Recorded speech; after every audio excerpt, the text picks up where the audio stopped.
The alarms shrieked through the crystalline corridors of Station Theta 9, a sound that made even the most seasoned personnel freeze in their tracks.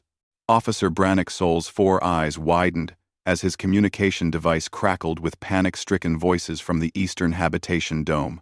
"Cubs loose. Repeat, the Vorcan cubs are loose." Brannick's scaled hands moved with practiced efficiency, pulling up the security feeds on his wrist display. What he saw made his twin hearts skip a beat.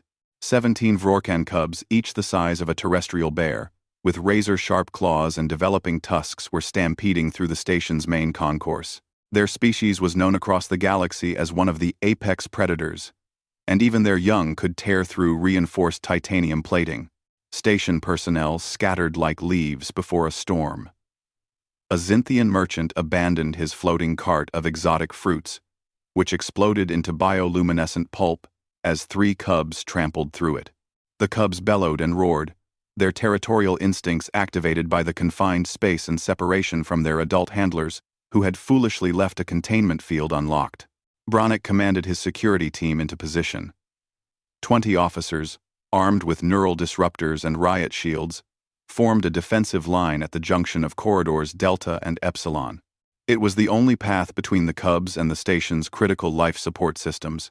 "Set disruptors to maximum stun," Brannick ordered, his voice steady despite the adrenaline flooding his system. "We cannot let them reach the oxygen processors." The stampede approached like an avalanche of fur, claws, and pure juvenile aggression. The station's deck plates trembled. Smaller species huddled in shops and pressed themselves against walls, some openly weeping.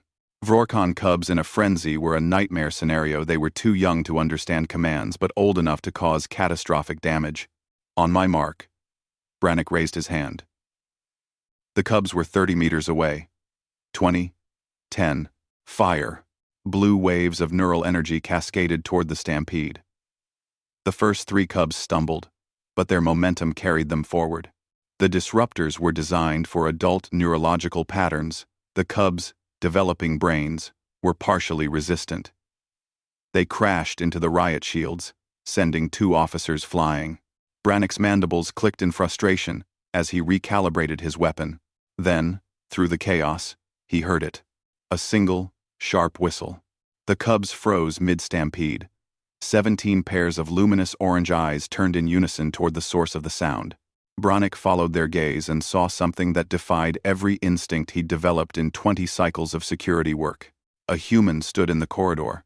She was unremarkable by human standards.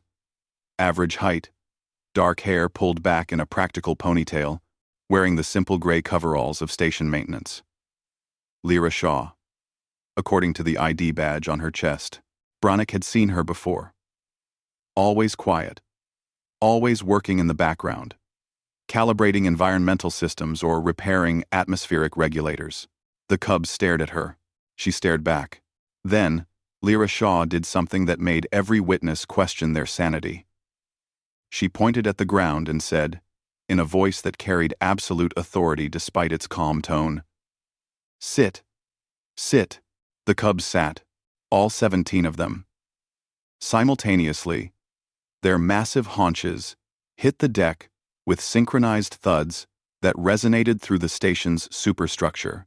Tails that had been lashing with predatory excitement now lay still on the ground. Ears that had been pinned back in aggression now perked forward attentively. The silence that followed was more profound than the chaos that had preceded it. Brannick's disruptor slowly lowered.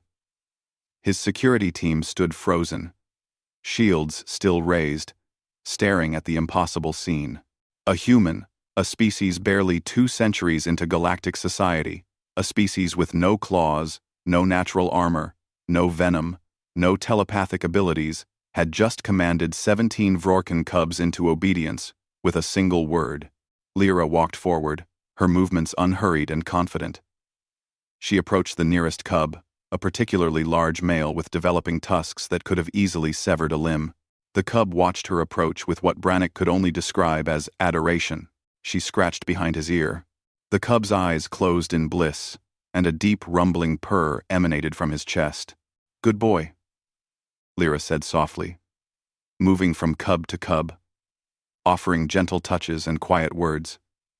"You were just scared, weren't you? Didn't mean to cause trouble." Brannick holstered his weapon and approached cautiously. "How? How did you do that?" Lyra glanced at him, her expression mild. "Do what?" "Command them." Vorcan cubs are classified as untrainable until they reach maturity. Their handlers use specialized pheromone emitters and telepathic dampeners just to keep them contained. Lyra shrugged, continuing to calm the cubs. "I've been working with them for the past 3 weeks. Their handlers were having trouble with the environmental settings in their habitat. Apparently, Vorcan cubs need specific humidity levels or they get anxious. I've been adjusting the systems and, well, spending time with them during my breaks." "Spending time with them?" Brannick repeated flatly. "Yeah. They're just babies, really. Babies need consistency, patience, and clear boundaries." She looked at the security officer with an expression that suggested this should be obvious. Same as any young creature.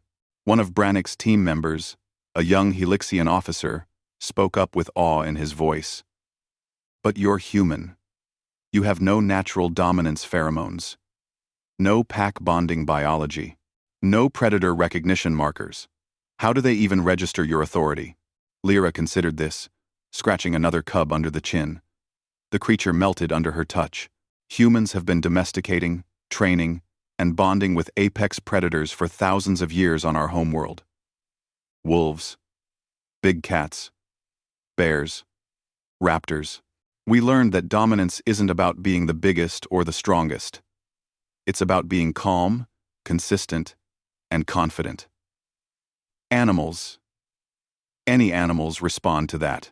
She stood, and as she did, all 17 cubs rose with her, following her like ducklings after their mother.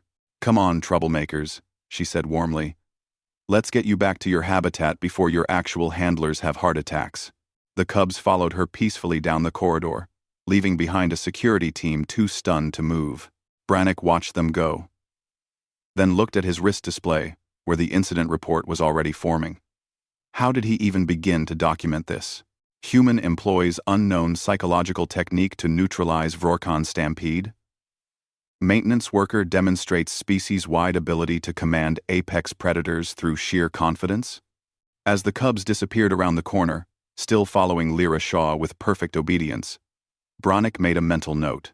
Never underestimate humans. They had conquered their own planet of nightmares, not through natural weapons, but through something far more dangerous.